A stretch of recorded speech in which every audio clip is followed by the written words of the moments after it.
Ivanka Trump and Jared Kushner are still benefiting from $740 million business empire while they work in the White House. Ivanka Trump and her husband Jared Kushner are still benefiting from a $740 million business empire and sprawling real estate portfolio while they serve in White House jobs, according to financial filings.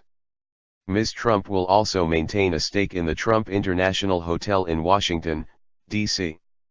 The hotel, just down the street from the White House, has drawn protests from ethics experts who worry that foreign governments or special interests could stay there in order to curry favor with the administration. It is unclear how Ms. Trump would earn income from that stake.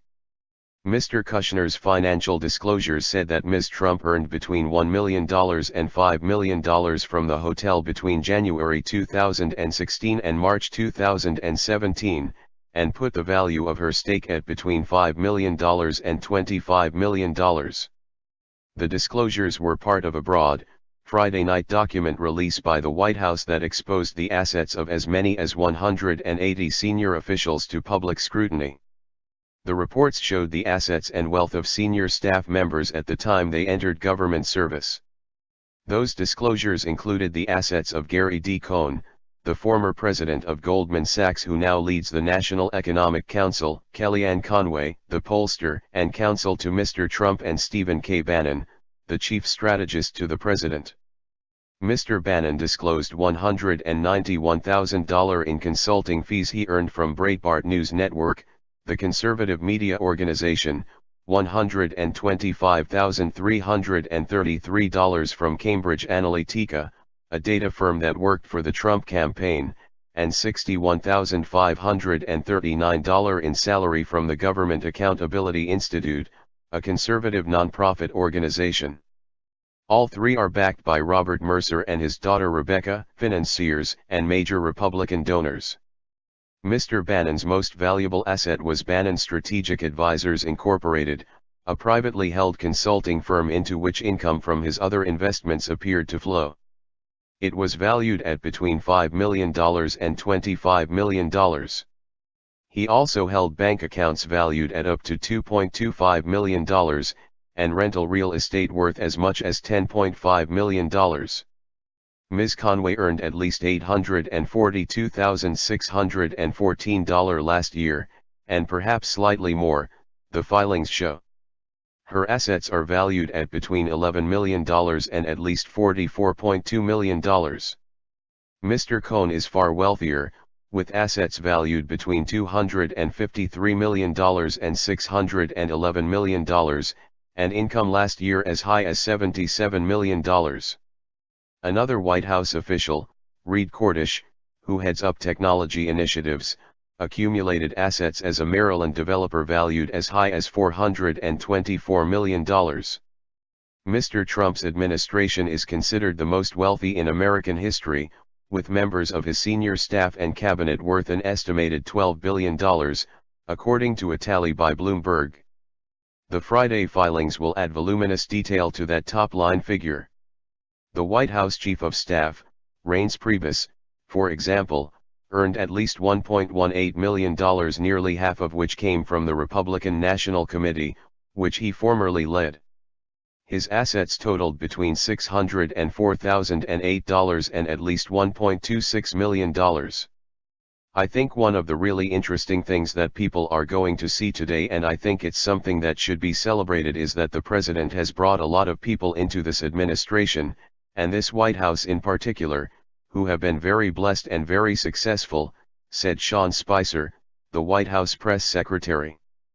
The officials have given up a lot to come into government by setting aside a lot of assets, he said. Until January, Mr. Kushner was the chief executive of Kushner Companies, a family-run real estate investment firm with holdings across the country. It is a growing business that has taken part in at least $7 billion of acquisitions over the past decade.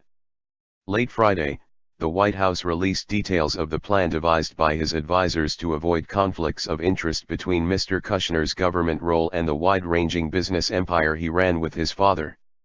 That business depends on foreign investment from undisclosed sources, as well as billions of dollars in loans from the world's biggest financial services firms.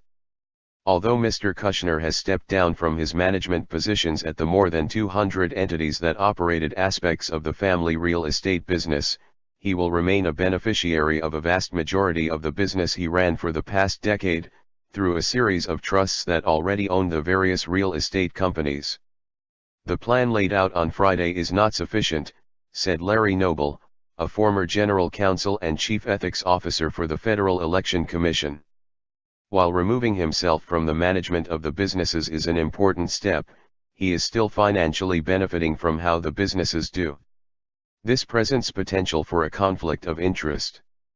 Given his level in the White House and broad portfolio, it's hard to see how he will recuse himself from everything that may impact his financial interest. While the filing discloses Mr. Kushner's personal lenders, it does not provide information on his business partners or lenders to his projects. His real estate firm has borrowed money from the likes of Goldman Sachs, the Blackstone Group, Deutsche Bank, and the French bank Natixis. It also received loans from Israel's largest bank, Bank Hapoalim, which is the subject of a United States Justice Department investigation into allegations that it helped wealthy Americans evade taxes using undeclared accounts. Most recently, his firm's flagship property at 666 Fifth Avenue in Manhattan was the subject of controversy, around the time his father-in-law received the Republican nomination last spring. Mr. Kushner's firm began conversations with a Chinese company with ties to some of the Communist Party's leading families about a plan to invest billions of dollars in the troubled office tower. Mr. Kushner's company and the firm, Anbang Insurance Group, agreed to end the talks on Wednesday after weeks of negative publicity about the deal, criticized as a bailout of the Kushners. The building had already been rescued by a number of prominent firms, including the private equity giant Carlyle Group, and Zara, the Spanish fashion retailer founded and owned by Amancio Ortega, one of the world's wealthiest men. Mr. Kushner has divested his stakes in any businesses connected to that property. The disclosures do not reveal the names of investors and lenders to ventures that Mr. Kushner is retaining a stake in. For example, the form shows Mr. Kushner is retaining a stake in a limited liability corporation that owns a Trump-branded luxury rental high-rise building in Jersey City worth as much as $5 million. That project was financed with tens of millions of dollars from wealthy Chinese investors through a controversial visa for sale program called EB-5. However, the filing does not disclose the names of any of those investors or partners in any of his other projects. We don't know who the business partners are in many of these investments, Mr. Noble said, and those business partners may also have interests that will be affected by how he advises the government. And that's a concern. He could have foreign business partners who have a real interest in policy, and he may be advising the president on those policies, Mr. Noble added. This is a dark area where we just don't know what's going on. In all, the Kushner Company owns more than 20,000 apartments and approximately 14 million square feet of office space. Previous disclosures by the United States Office of Government Ethics showed that Mr. Kushner had divested his interests in several entities, mostly partnerships connected to a venture capital firm run by his brother, Joshua, called Thrive Capital, that invests in technology firms like Instagram. He also shed his interests in funds run by the private equity giant Blackstone Group, whose chief executive, Stephen A. Schwartzman, is an economic advisor to Mr. Trump as well as BlackRock, the world's largest asset manager. Overall, he has shed his stakes in 58 businesses. He is still the sole primary beneficiary of a majority of the trusts that will retain assets, with his children as the secondary beneficiaries. Mr. Kushner was required to submit some limited financial information for his wife, Ms. Trump, who will continue to receive payments from the Trump Organization as well as her fashion brand. Ms. Trump, who now serves as an assistant to the president, resigned from her leadership roles at both companies.